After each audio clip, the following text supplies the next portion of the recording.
Mindfulness is pretty simple, and I wanted to make this video extremely simple. So the original idea, though, was I'll put some Zen music in the back and I'll do a very fancy voiceover, maybe ASMR style. But no, this is a simple trick, almost too simple, yet extremely effective. How to ground yourself, how to submerge yourself in the present moment by being mindful. Drum roll, please. And that is to touch stuff. Now, it doesn't have to be stuff in nature. This can be anything, but I want you to think about something. When was the last time you actually focused? When was the last time you really paid attention to what something felt like? When was the last time you brought full attention to that sense? Because you could argue you don't need your sense of touch. It's not really a fully relevant sense, and if you had to get rid of one, I think you would choose sense over sight.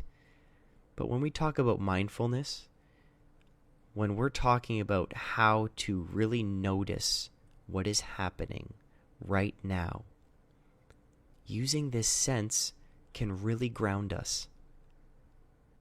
There's a mindfulness quote, and it goes something like this: "The present moment is filled with joy and happiness.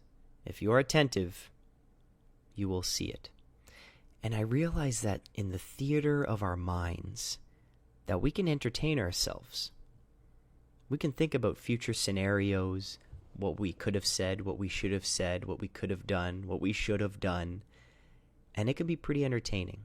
But in my personal experience, when I'm completely submersed in the present moment and using these senses I don't usually pay attention to, there is a sense of joy. And there is a sense of peace that comes with that. And we think about anxiety, right? And these anxious thoughts, and we may be thinking of the future, having thoughts that are completely useless to us. Come back to what is happening right now in the physical world. Remove yourself from your mind and literally touch something. Now, I know it may be difficult. I went to this park, and if you're alone, just touching stuff, people may give you a weird look. People literally called me a fairy when I was recording this video. 2 teenagers walked by and yelled out "fairy." And I followed them and kicked their ass afterwards. But that's not the point here. The point is, practice mindfulness and submerge yourself in the present moment through touching stuff.